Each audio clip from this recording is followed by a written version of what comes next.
ये बड़ी खबर इस वक्त हम आपको बता रहे हैं। बड़ी खबर ये कि रायपुर में बसों के परिवहन को लेकर मंत्री मोहम्मद अकबर और बस संचालकों के बीच बैठक खत्म हो गई है।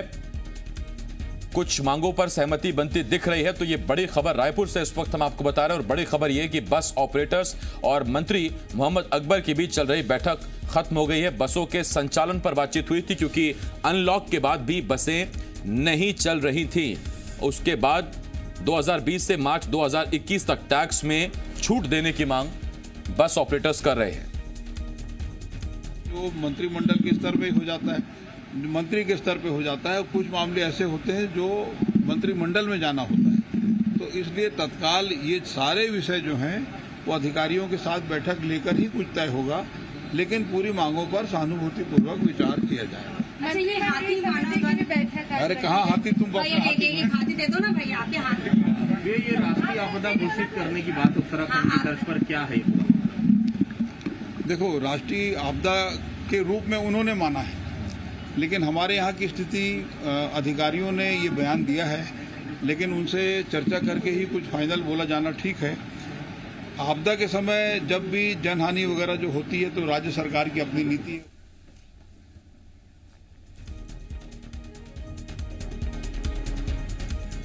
तो रायपुर से इस वक्त ये बड़ी खबर हम आपको बता रहे हैं। और बड़ी खबर यह है कि रायपुर में बस ऑपरेटर्स और परिवहन मंत्री मोहम्मद अकबर के बीच चल रही बैठक अब से कुछ देर पहले खत्म हो गई है। मोहम्मद अकबर ने कहा कि मांगे जो रखी गई हैं बस ऑपरेटर्स की तरफ से, मंत्री स्तर पर जो चीजें होंगी वो मैंने मान ली हैं, लेकिन कुछ चीजें मंत्रिमंडल स्तर पर जाएंगी, वहां उस पर जरूर चर्चा की जाएगी। दरअसल छत्तीसगढ़ में लॉकडाउन हटने के बावजूद बस ऑपरेटर्स ने बस का संचालन नहीं किया था। वो रोड टैक्स, गुड्स टैक्स में छूट की मांग कर रहे हैं, डीजल सस्ता करने की मांग कर रहे हैं।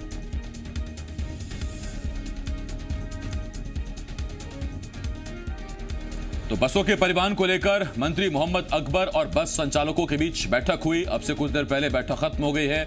उम्मीद है कि आज की बैठक में रास्ता निकलेगा, ये बस ऑपरेटर्स कह रहे हैं। और आपको बता दें कि दिक्कत ये है कि चूंकि अब लॉकडाउन हट चुका है, अनलॉक हो चुका है छत्तीसगढ़, और अनलॉक होने के बावजूद सबसे बड़ी जो सार्वजनिक परिवहन सेवा है रेल के बाद, अगर वही उसके पहिए थम जाएंगे तो फिर जाहिर बात है कि लोगों को दिक्कतें आएंगी।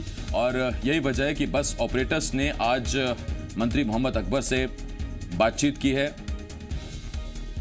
अपनी मांगे रखी। मांगे क्या है ये भी आपको बताते हैं। मांगों में सबसे पहले उन्होंने कहा है कि डीजल की कीमतें सस्ती करिए। अगर डीजल सस्ता नहीं कर सकते क्योंकि उस पर जीएसटी लगता है, केंद्र का उसमें सीधा हस्तक्षेप है, तो आप वैट कम करिए।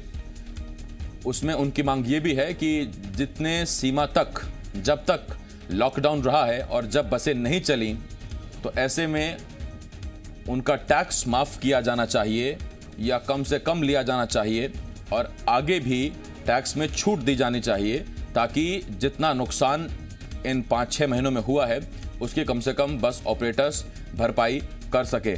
मांगे मोहम्मद अकबर को बता दी गई हैं और मंत्री ने कहा है कि जो मांगे मेरे स्तर तक की होंगी उन्हें जरूर मान लिया जाएगा, लेकिन कुछ मांगे मंत्रिमंडल स्तर की हैं और उन पर चर्चा मंत्रिमंडल स्तर पर ही होगी। अगर ग्रुप ऑफ मिनिस्टर्स उस पर बात करेंगे तो जरूर कोई ना कोई हल निकल कर आएगा। अब से कुछ देर पहले बैठक खत्म हो गई और अब प्रदेश के लोग ये उम्मीद जता रहे हैं कि बैठक खत्म हो गई है, जरूर कुछ सकारात्मक निकलेगा और जो पहिए बसों के थमे हुए हैं जल्द ही बसें एक बार फिर चलना शुरू होंगे।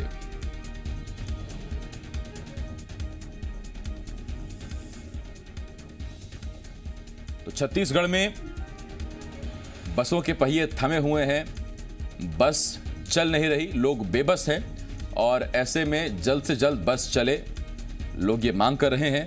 उसी दिशा में आज एक बैठक भी हुई है। बैठक के बाद अब क्या कुछ कंक्रीट निकल कर आता है ये देखना होगा। इनसे ये कहा गया है, सारी मांगों को सहानुभूतिपूर्वक सुना गया है, इनकी कठिनाई भी समझ में आ रही है, और ये सब चीज़ों को देखने के बाद ये तय हुआ है कि जो मांग उन्होंने रखी है उसके समर्थन में जो आजू बाजू के हमारे पड़ोसी राज्य हैं वहाँ पे क्या स्थिति है, उसका भी दस्तावेज वो कल शाम तक उपलब्ध करा दें। उसके बाद फिर अधिकारियों के साथ हम लोग बैठक करेंगे और इसमें जो भी हल हो सकेगा उसको करने का प्रयास करेंगे। रजनी ठाकुर, जी मीडिया संवाददाता, इस वक्त इस बड़ी खबर पर हमारे साथ जुड़ रही हैं। रजनी, बस ऑपरेटर्स की कई मांगे थी जो उन्होंने मंत्री मोहम्मद अकबर के सामने रखी हैं। किन किन मांगों पर सहमति बनी है और क्या आश्वासन दिया है मंत्री ने? जी आसिफ, 3 प्रमुख मांगे थी। सबसे पहली मांग ये थी कि एक तय नियम बना दिया जाए प्रदेश में।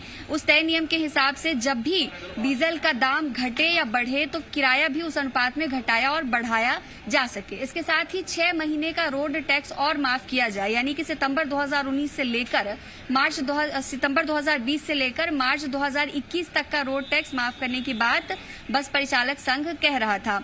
ये 2 प्रमुख मांगे थी। इसके साथ ये मांग भी रखी गई थी कि इन मांगों पर जब तक विचार नहीं किया जाएगा या जब तक आश्वासन नहीं मिलेगा तब तक बस का परिचालन शुरू नहीं होगा। जो बसें खड़ी होती हैं उस पर भी टैक्स देना होता है, जिसे बी फार्मा कहते हैं। उस बी फार्मा के लिए 2 महीने की रियायत दी गई थी विभाग की तरफ से, पर संघ की मांग ये है कि ये रियायत हमेशा के लिए दी जाए।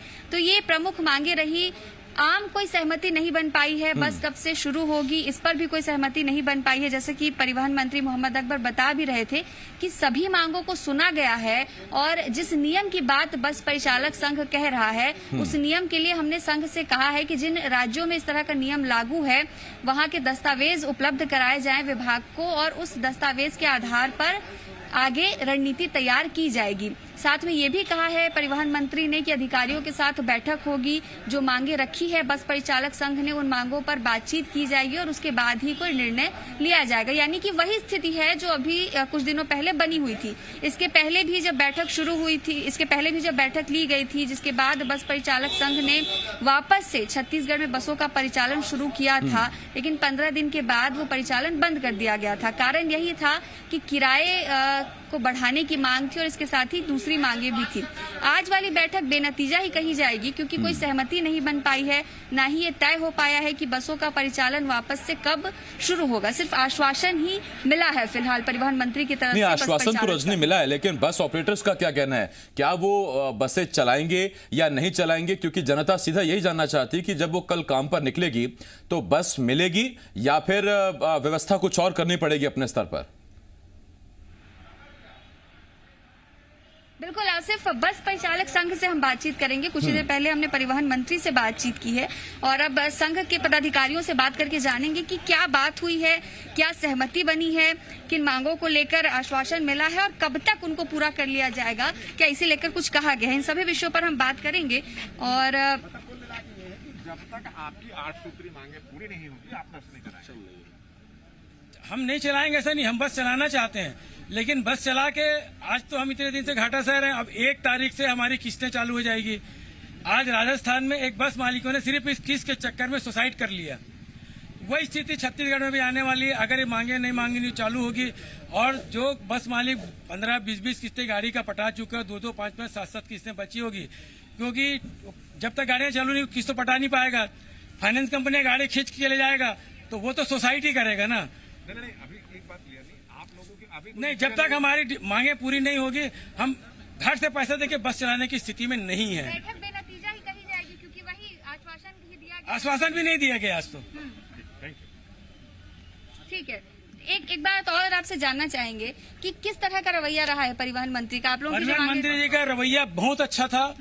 हर चीज को वो साधुवाद के पात्र है। हर चीज को उन्होंने जब तक हम बोलते रहे, सुनते रहे, समझते रहे, नोट भी करवाया उन्होंने अपने पीए से, लेकिन वो अपने अधिकारियों से चर्चा करेंगे और सीएम से चर्चा करने के बाद ही कोई डिसीजन देंगे। उसके बाद रजनी, ये जो परिवहन संघ के अधिकारी हैं जो इनसे एक सवाल जरूर पूछिए रजनी कि पहले जो वो डिस्टेंसिंग के बाद सवारियों को बैठाने का नियम था जिसकी वजह से नुकसान हो रहा था, घाटा हो रहा था, क्या वो अब भी लागू है या फिर तय सवारियां बैठा सकेंगे, जितनी सीट उतनी सवारियां, उस पर कुछ सहमति बनी है?